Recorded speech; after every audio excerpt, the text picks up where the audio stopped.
I'm Amy Goodman. As Barack Obama and John McCain trade barbs over issues ranging from Guantanamo in Iraq to Social Security and taxes, there's little in-depth analysis of their policy positions. There's even less coverage of third-party candidates.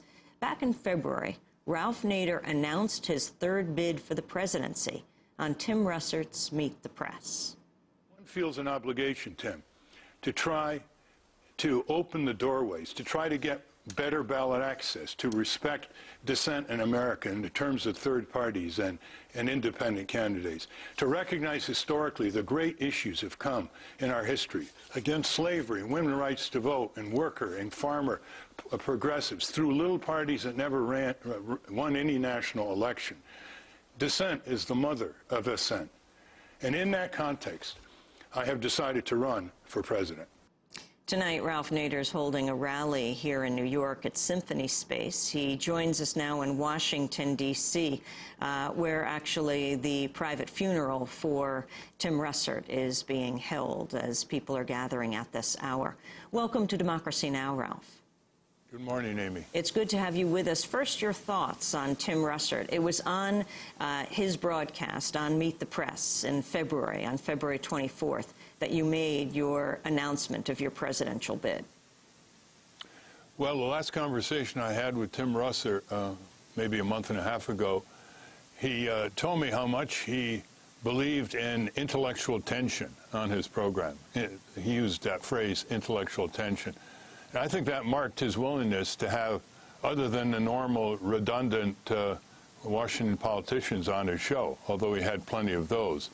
But I think why thousands of people lined up near the Washington Cathedral to pay their respects yesterday is because he had the human touch. He was the busiest mega journalist in Washington. He ran the Washington office. He was on Meet the Press. He had a book review program on cable. He was on call by MSNBC and NBC all the time. And yet, no Washington journalist of his stature returned more calls to more people. So it wasn't just an empty PR gesture on his part. I think he really was from South Buffalo. You don't have much access to the corporate media. Why do you think that is? Well, I think the blackout has been exceptional in the last 3-4 months. Stephanopoulos was heard to say that the Tim Russert show was about the most publicity I would get for the whole campaign. And, of course, he hasn't had me on, and Wolf Blitzer hasn't had me on, and Bob Schieffer hasn't had me on. It's rather sad to see because they get higher ratings, there's more excitement. Tim Russert said he heard from people all over the world after my announcement on his show. And the networks, of course, have almost blacked out all third-party independent candidates, except maybe Ron Paul. Why is it? Well, if you look at our website, votenader.org, you'll see why. Because we have a shift of power agenda. We want to galvanize the citizenry. We want to get them involved in shaping the campaign in city after city by getting citizen coalitions together to invite these candidates as they go through the city to their own auditoriums to respond to their own agendas. And when we talk about aggressive crackdown on corporate crime, fraud, and abuse, that's on our table. It's not on McCain-Obama's table, not on the corporate media's table to discuss, although the corporate media reports it every day. We have a security speculation tax. $500 trillion in security derivatives are going to be traded this year. A tiny tax on those transactions would relieve the federal income tax up to $100,000 on American workers.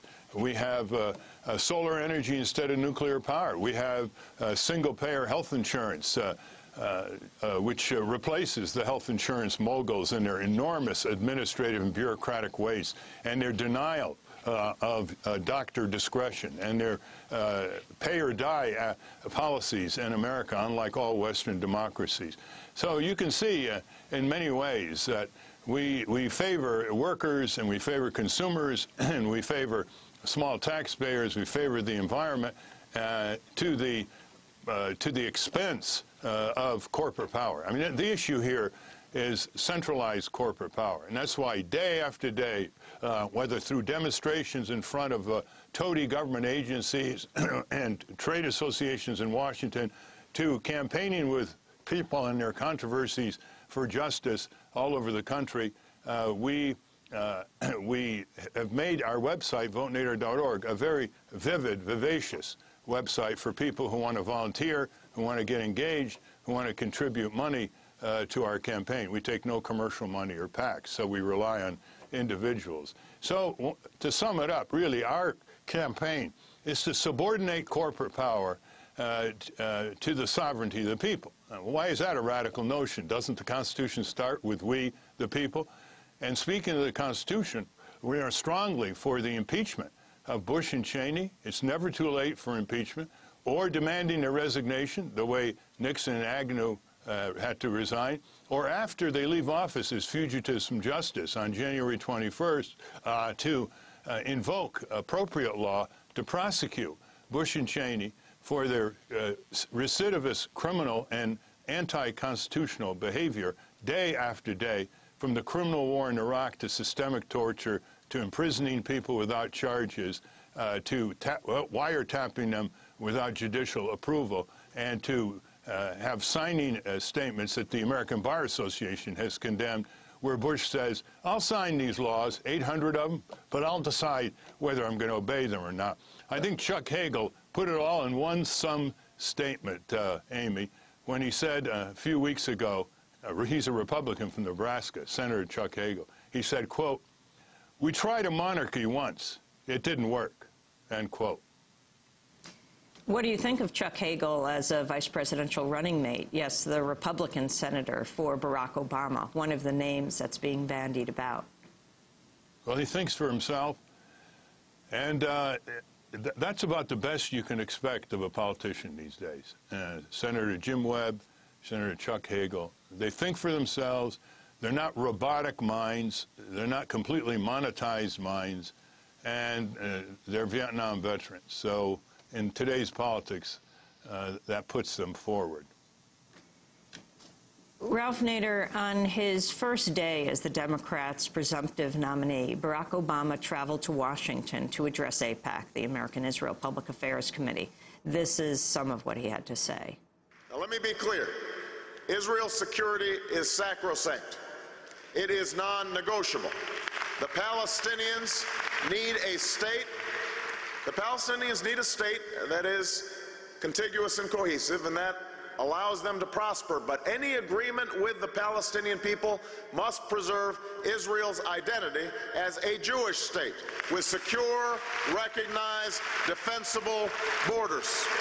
And Jerusalem will remain the capital of Israel, and it must remain undivided. Obama later appeared to backtrack on his comments about the future status of Jerusalem as capital. In a follow-up interview on CNN, he said it would be up to the Israelis and Palestinians to negotiate. Ralph Nader.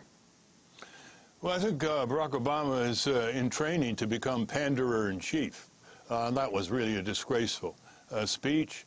It didn't further the peace process, the two-state solution favored by a majority of Jewish Americans, Arab Americans, a majority of Israeli and Palestinian people. He basically sided with the militaristic approach to occupying, repressing, colonizing, destroying the Palestinian people in the West Bank and Gaza. He hasn't even spoken out against the international crime of the blockade of Gaza, 1.5 million people, from medicine, drinking water, fuel, electricity, food, lots of silent fatalities in Gaza because of that.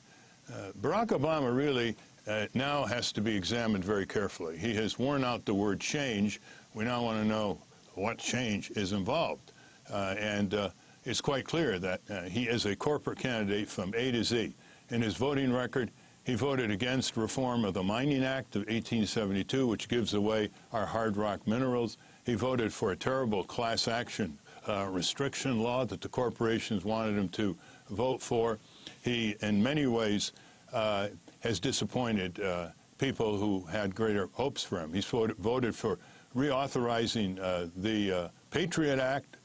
He refuses to even discuss. He's vigorously against impeachment.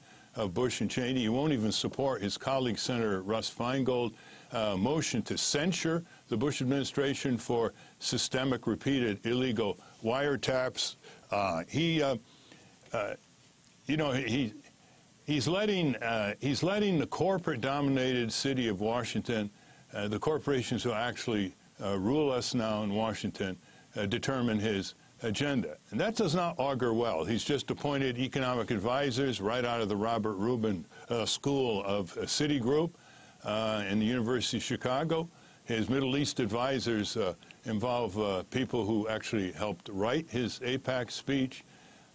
It's a sad thing to see because he knows better, but he's suppressing himself repeatedly until he becomes a different person, should he be elected president.